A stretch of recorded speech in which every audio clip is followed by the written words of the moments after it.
जात पात और भेदभाव की करो विदाई, हम सब आपस में हैं भाई भाई। बागेश्वर धाम के पंडित धीरेन्द्र कृष्ण शास्त्री ने राजनीति में पूर्व मंत्री संजय पाठक के निवास पर पत्रकारों से चर्चा में कहा कि हमें जात पात और भेदभाव को जड़ से मिटाना है, क्योंकि ये समाज के लिए एक जहर है। पंडित धीरेन्द्र कृष्ण शास्त्री ने कहा, हम ब्राह्मण हो सकते हैं, वैश्य हो सकते हैं, कायस्थ हो सकते हैं, तो क्या हिंदुस्तानी नहीं हो सकते? हमें हिंदुस्तानी बनना होगा, क्योंकि आज का जो समय है उसमें सनातन धर्म को मानने वाले की संख्या तेजी से घट रही है। आज हम 90% से 80% के नीचे आ गए हैं, जबकि इस्लाम धर्म को मानने वाले 6% से बढ़कर 22% पहुंच गए। धीरेन्द्र कृष्ण शास्त्री ने कहा कि आज इस्लाम के कई देश हैं, ईसाइयों के कई देश हैं, लेकिन हिंदुओं के लिए मात्र एक हिंदुस्तान है और यहाँ जन जागृति लाना बहुत जरूरी है। इस उद्देश्य से 21 नवंबर से 29 नवंबर के बीच वह राम राज पद यात्रा निकलने जा रहे हैं। इसी उद्देश्य से 21 नवंबर से 29 नवंबर के बीच वे राम राज पद यात्रा निकालने जा रहे हैं। जात पात की करो विदाई, हम सब हिंदू भाई भाई। जात पात और भेदभाव को जड़ से हमें मिटाना है, हमें भारत भव्य बनाना है। इसी विषय को लेकर हिंदुस्तान में रहने वाले लोगों को हिंदुस्तानी होने का गर्व हो, इस बात को पुष्ट करने के लिए इस देश का सबसे बड़ा जहर है जात पात, ऊंच नीच, भेदभाव। और गांव-गांव में ये रूढ़िवादिता बहुत है, गांव-गांव में अंधविश्वास बहुत है। एक जन जागृति संकल्प को लेकर के हमने विचार किया कि सब लोग हमसे मिल पाते हैं, पर हम बिछड़े और पिछड़े लोगों से नहीं मिल पाते हैं। इस देश में कोई भी लड़ाई होती है तो या तो ये ब्राह्मणों से होती है, या क्षत्रियों से होती है, या वैश्यों से होती है, या शुद्ध वर्ण से होती है। कोई भी हिंदुस्तानी से नहीं होती। ना कोई हिंदू बनने को तैयार है, ना हिंदुस्तानी बनने को तैयार है।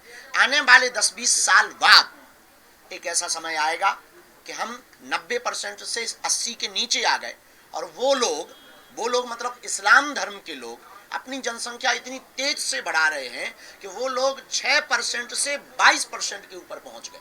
धीरे धीरे हम भारत में अल्पसंख्यक होंगे। लगभग 65 देश हैं इस्लामों के, 95 से ज्यादा देश हैं ईसाइयों के, पर पूरी दुनिया में एक भी ऐसा देश नहीं है जो हिंदुओं के लिए हो। Suriname, Cambodia, Indonesia, Nepal, Fiji, Mauritius, इन देशों में रहने वाले हिंदुओं पर वहां की सरकार अगर अत्याचार करती है, आज जैसे कनाडा में कर रही है, और अगर उनको भगा दिया जाता है, तो हिंदुओं के लिए एक भी जगह नहीं है जहां वो सुरक्षित रह सकें।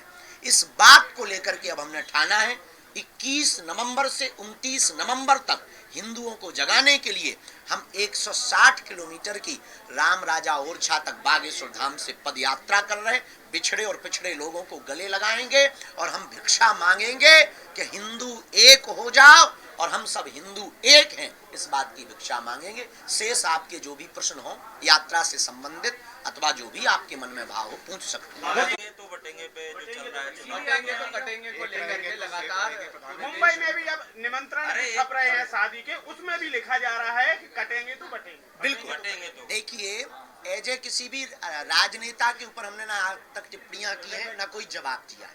हमारे स्वभाव में है, क्योंकि हमारा रास्ता एक अलग है, आध्यात्मिक रास्ता है। पर अगर वो एजे मुख्यमंत्री, जो माननीय उत्तर प्रदेश के मुख्यमंत्री, अगर उन्होंने महात्मा होने के नाते ये नारा दिया, कट्टर हिंदू होने के नाते, बहुत अच्छा दिया। लोगों ने अपने अपनी दृष्टि से देखा, हमने इसको ऐसे देखा कि अगर हम भारतीय आपस में बटेंगे तो चीन वाले हम लोगों को काटेंगे, पाकिस्तान वाले हम लोगों को काटेंगे, हम लोगों को विदेशी ताकतें काटेंगे, और सही भी है। इसलिए भारत के प्रधानमंत्री ने कहा एक रहेंगे सेफ रहेंगे। पर एजे अगर कोई पॉलिटिकली बयान कहो तो इस पर हमारी कोई टिप्पणी नहीं, पर हिंदुस्तानी होने के नाते ये टिप्पणी है कि हम भारतीयों को बटना नहीं है, बटेंगे तो सच में। लेकिन घुसपैठिए लगातार आ रहे हैं, घुसपैठियों को लेकर के भी चर्चा चल रही है कि घुसपैठियों को बाहर करना चाहिए। लेकिन झारखंड में सिलेंडर देने की बात हो रही है कि उन्हें सिलेंडर दिए जाएंगे। देखिए, एक सबसे बड़ी इस देश की दिक्कत है, इस देश में बहुत प्रायोजित तरीके से षड्यंत्र चल रहा। विधर्मी लोग, जिन्हें हिंदुत्व से प्यार नहीं, जिन्हें वंदे मातरम बोलने से दिक्कत है, जिन्हें राष्ट्रगान गाने से दिक्कत है, जिन्हें गजवाई हिंद चाहिए, वो लोग अपनी संख्या बढ़ा रहे हैं, बच्चे भी ज्यादा पैदा कर रहे हैं, और विदेशों में उनके रहने वाले इष्ट मित्र, बांग्लादेश, अगल बगल रोहिंग्या, उनको बुला बुला करके भारतीय नागरिक बना करके वोट बैंक को बढ़ाकर अपनी सत्ता जमाना चाहते हैं। इसलिए भारत की सरकार को, हमको और आपको इसी वक्त जगना करना पड़ेगा कि हम विदेशी शरणार्थियों को, उन विधर्म देश विरोधियों को देश में पनाह नहीं देंगे। प्रयागराज में कुंभ होना है, ये चर्चा होने लगी